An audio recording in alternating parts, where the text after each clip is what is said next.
Segala duka hatiku hilang-hilangkan, semua salah dosaku mohon ampunkan. Air mata lukaku hapus-hapuskan, doa hari-hariku walau kabulkan.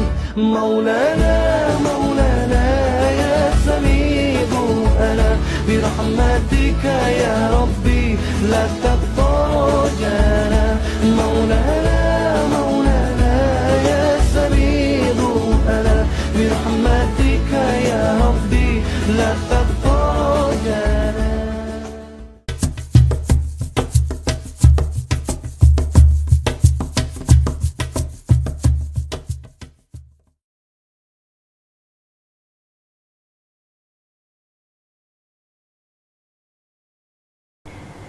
Ayat menggambarkan Baitul Maqdis dan masjidnya yang barokah, berupa kebaikan-kebaikan yang selalu bertambah.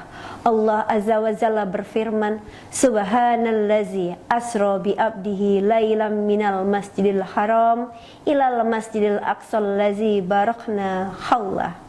Maha suci Allah yang telah memperjalankan hambanya pada suatu malam dari Masjidil Haram ke Masjidil Aqsa yang telah kami berkahi sekelilingnya. Assalamualaikum warahmatullahi wabarakatuh. Sahabat ACR yang dirahmati Allah, puji dan syukur kita panjatkan kehadirat Allah Subhanahu wa taala karena berkahnya kita masih diberikan kenikmatan iman dan takwa. Selawat dan salam kita sampaikan kepada Nabi kita, Nabi Muhammad sallallahu alaihi wasallam. Pada kesempatan ini saya akan menyampaikan kultum yang berjudul Kedudukan Baitul Maqdis.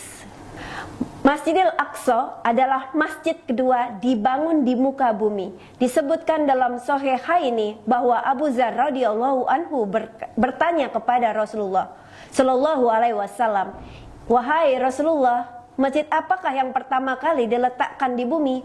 Nabi menjawab, "Al-Masjidil Haram." Aku bertanya lagi, "Kemudian apa?" Nabi menjawab, "Al-Masjidil Aqsa." Aku bertanya, berapa jarak antara keduanya? Nabi menjawab 40 tahun. Kemudian dimanapun kalian mendapati waktu sholat, maka sholatlah, sesungguhnya ada keutamaan di dalamnya.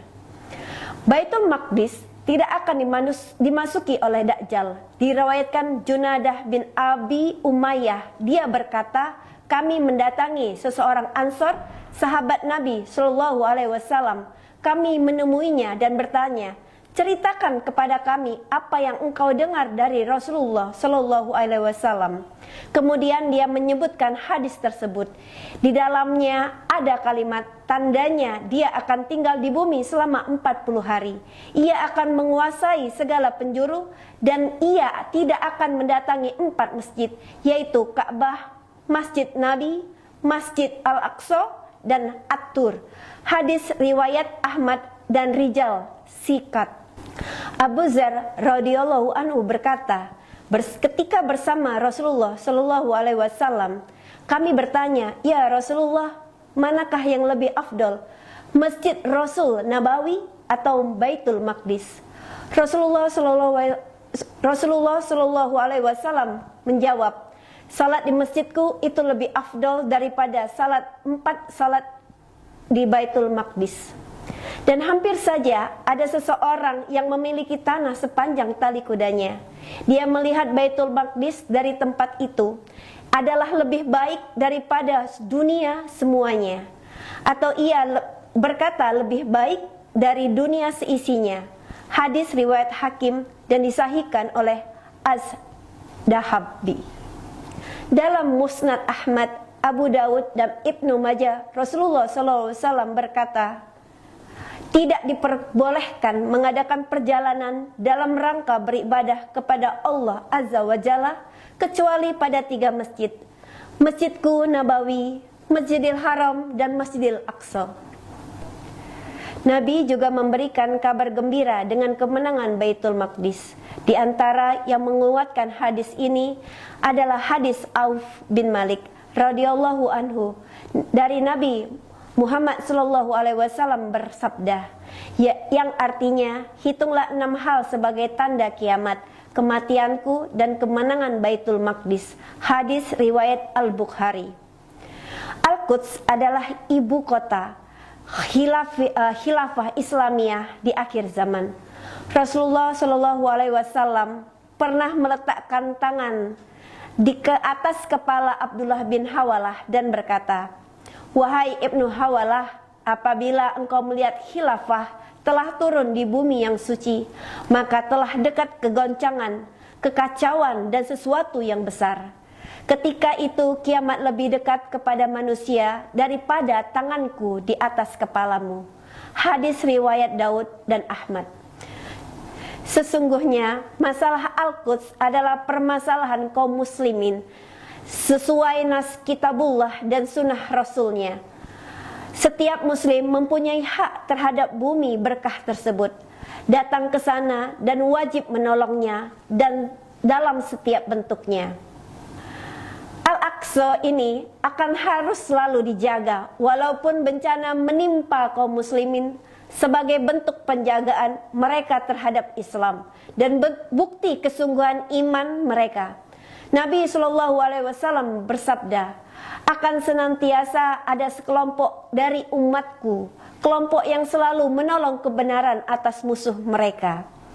Orang-orang yang menyelisihi mereka tidak akan membuat mereka goyah, kecuali orang yang tertimpa al-lawa, cobaan. Sampai datang kepada mereka janji Allah Azza wa Jalla. Mereka bertanya, 'Wahai Rasulullah, di manakah mereka?' Beliau menjawab, 'Baitul Maqdis dan di sisi Baitul Maqdis.' Hadis riwayat Ahmad. Sahabat ACR yang dirahmati Allah, sesungguhnya Al-Quran telah menuliskan kedudukan Al-Quds tatkala Allah Azza wa Jalla memperjalankan hambanya Muhammad Sallallahu Alaihi Wasallam dari Masjidil Haram ke Masjidil Aqsa. Rasulullah Sallallahu Alaihi Wasallam ketika berjalan dengan kendaraannya menuju Masjidil Aqsa sampai Baitul Maqdis, mendapati Nabi Ibrahim alaihissalam, Musa alaihissalam, Isa alaihissalam termasuk kumpulan para nabi dan rasul. Beliau mengucapkan salam kepada mereka semua. Kemudian beliau dinaikkan ke langit dan melihat tanda-tanda kebesaran Allah Subhanahu wa ta'ala. Setelah beliau pulang dari perjalanan yang penuh berkah, beliau memberikan kabar gembira kepada kaumnya. Sebagian mereka ada yang membenarkan dan sebagian yang lain ada yang mendustakan.